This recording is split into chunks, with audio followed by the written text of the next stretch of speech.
How's everybody doing today? Good, good. Um, my name is Hassan. I am the president of the Beverly Hills Hollywood branch of the NAACP. I'm also a member of the national board of the NAACP, as well as an executive with the California-Hawaii State Conference of the NAACP. So I retired in 2006, and then, retirement is nothing but retiring from one piece of occupation and getting involved in another. But now I'm somewhat of a full-time retired person involved in NAACP activities. So just to give you a background, the California State Conference of the NAACP, going back to about 2004, became very concerned with the education system here in California in terms of its involvement with charter schools versus public education. We were receiving numbers of complaints from our various communities in terms of the activities of charter schools and the growth, particularly here in Los Angeles, as well as several other cities across the United States. So we took it upon ourselves here in California to begin to investigate, to begin to create what within our NAACP system as resolutions going as far back as 2010, opposing the activities surrounding charter schools' involvement in public education. We created a resolution, and that resolution moved forward in terms throughout our NAACP system, which is some 2,200 people across the United States. That system, we got involved. We created a resolution. That resolution moved forward. But let me back up a little bit and tell you some of the things, some of our concerns as we move forward with charter school, and to help give you a little bit of an idea. Even though the popularity of charter schools has plummeted, the rise in the number of charter schools has been particularly rapid during the past 10 years. Many states have lifted and eliminated the number of charter schools contained within the original state legislation, and because of the influx of money, both federal and private money, the numbers of charter schools has continued to grow within the United States. Charter schools resolutions, as I mentioned to you back in 2010, we created resolutions on charter schools, and in those resolutions, the NAACP rejected the emphasis on charter schools as the vanguard approach for the education of children, instead of focusing attention on funding and policy advocates in those low-performing communities. In other words, we were very concerned that the federal government, that the Bill and Melinda Gates, that the Walmarts were creating funding and programs that allowed school districts to get involved in charter schools. The big reason for our concern continued because we opposed it, and we seen that the monies that was going really was being taken away from poor performing schools, communities of color, where those schools needed the money to enhance their programs, needed that money to enhance the schools themselves, and basically much of that money was beginning to go to charter schools in the millions of dollars, and our public schools were being left out of the fray in terms of how and where monies was going and where and how monies were being spent. The NAACP opposed. In 2014, we created another resolutions. Every year we have a national conference, and in that national conference that we have, there is a series of resolutions on issues of importance that we feel is important to all of us as citizens. How do we, as an organization, we feel that as an organization, part of our job is to look at, get information from the community, and then in our national community, create resolutions which we then pass on to our legislative people. We stand forward in front of people like our new Director of Education and we voice the concerns of the community in terms of various activities that we oppose. Education being a strong activity because we have a long-running history going back into the 50s with Brown versus Board of Education and other issues which we have fought over a number of years on the behalf of our community to ensure that we're getting an equal and fair opportunity in school systems primarily. The NAACP opposed public money for profit public schools. Now, they call them public profit schools in many cases, which is kind of a code that is used in order to be able to get that money, to have the federal government, have those organizations believe that that money is going to really educate all of our students. Our position in the resolution in 2014 was to ask that they redirect the monies from public-private schools to public-private schools from charter schools. And some of that happened in some areas, but not a lot in a lot of areas. So really what we found ourselves is fighting an uphill battle. Part of that discussion and part of that understanding was what is public charter schools? What are private charter schools? And of course, the people within the school district that were creating charter schools use the term public charter schools, which we believe, and I'm sure many of you know, as codes to be able to take the money from public schools because they were calling them public charter schools and get that money, which should be well-deserved and continue to flow into public schools where many of our kids went, where many of our kids were getting our education. But instead, and even as we look at what's happening today, the money is not going at the rate it should be into our public schools. Private schools, courts and regulators continue to wrestle with the question of whether charter schools should be treated as public or private institutions. And so, as the battle continues, the funds of money are set up so that these public schools, so to speak, these public charter schools, are able to get those monies and continue to grow the number of charter schools at a very rapid pace, which with the new people in Washington, D.C., we will see that we, as advocates of public school, will have to continue to fight that battle in terms of going before legislative people, of going before those people who are making decisions. Talk up? Yes, because it's hard to record you. You have a very soft, low voice. Thank you. I'll try and shout a little bit. The mic is there and the mic is here?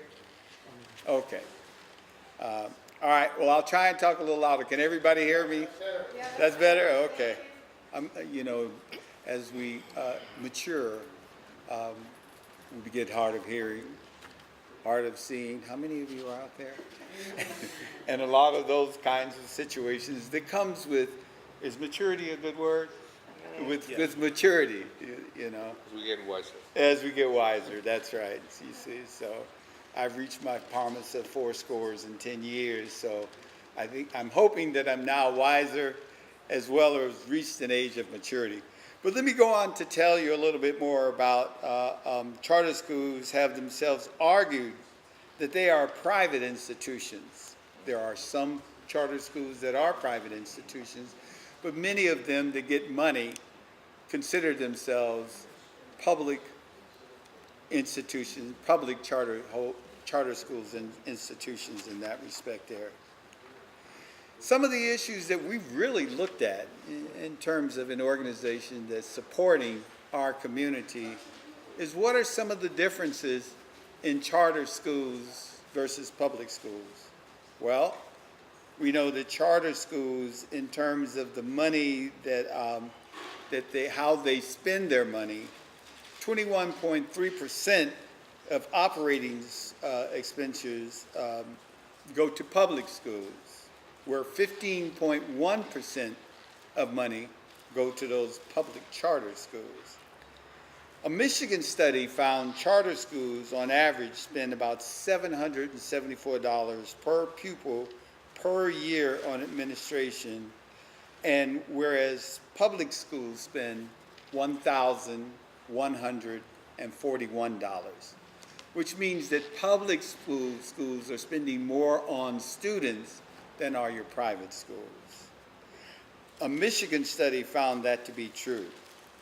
Many of you may know that New Orleans became an all-charter district with instructional spending that has stagnated or decreased in terms of the public schools versus charter schools, and it has skyrocketed, the money that is spent on students, 170%, from about $1,000 a year per student in 2005 to $1,700 in 2014. So we see that in those areas where they have gone with charter schools, that less money has been spent on educating the students. And that's something that deprives our kids in areas, as we see this rapid growth, in terms of what charter schools has to provide for our students. We also understand, and we did a 5-state, what we call a listening session, because we, NAACP, wanted to know what are people across the United States saying and thinking and understanding in terms of the effect of charter schools in their area. What are their concerns? Much of the information that we've drawn and that I'm talking to you about today is information that we've received from people like ourselves across the United States who have an interest in where their children and how their children are being educated and what is important to them.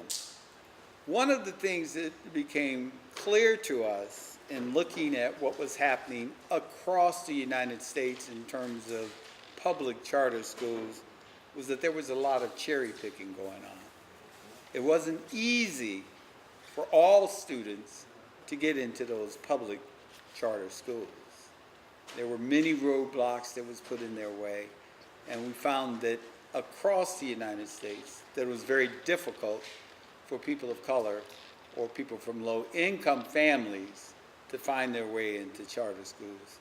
And in fact, in a study that was looked at, 1 out of 8 children of color end up in public charter schools, 1 out of 8. So currently, there's a very low percentage.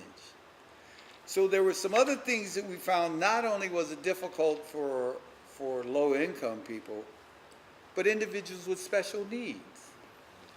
They were also having a hard time getting into public charter schools. One of the things that we also realize is that when a student goes to a public charter school, if they don't stay beyond November, that money stays with the public charter school. That's right. So public schools find themselves losing money, which is badly needed for supplies, for upkeep of the schools, for teachers, quality teachers coming to the schools. So we look further into the education system in terms of public charter schools versus public schools, and we found that the teachers that were going into charter schools were younger, 37 versus 43, less educated, 48% of traditional school teachers had master's degrees, where 37% of charter school teachers had master's degrees, less experience, newer to their school districts, paid less, and the principals of those schools moved around. They were not in and a part of those schools for a very long period of time. So the next big question that came into place, are charter schools innovating? Are they bringing these new techniques, these new ideas, this new form of teaching into those charter schools? We found that charter schools generally mimic public schools' teaching practices. Even school advocates admit that most are not particularly innovative. Charter schools don't focus their resources on the students. Understanding and looking at what we see in charter schools, we found that it would appear that in this day and age that segregation is still a part of the charter school system, that our kids are moving backwards in terms of public education rather than forward in education. It was important for the NAACP to do this listening tour, to gather this kind of information, to be able to share it with all of you, because see, we're about to enter into a big battle, a continued battle over charter schools versus public schools. And we understand and know that we can't go before our federal government, before our Department of Education, before many of the school teachers, the school districts, with just a gut level feeling of what is happening in the education system. So a large part and reason why we've done this study, why we've gathered this information, so when we go before the people, that it's important that we speak out on behalf of the communities and the young people, that we have the kind of information that we feel will be of value to all of us in terms of making presentations before the Board of Education. So on behalf of the NAACP California State, which is now a portion of the national, in that we took a resolution again in 2017, which was passed on the information that we had, that we are now calling degree of segregation, we are now calling the task force on promised education denied. So on behalf of the NAACP, know that we're fighting on behalf of all of you and what we believe is important to our youth in the education field. Thank you.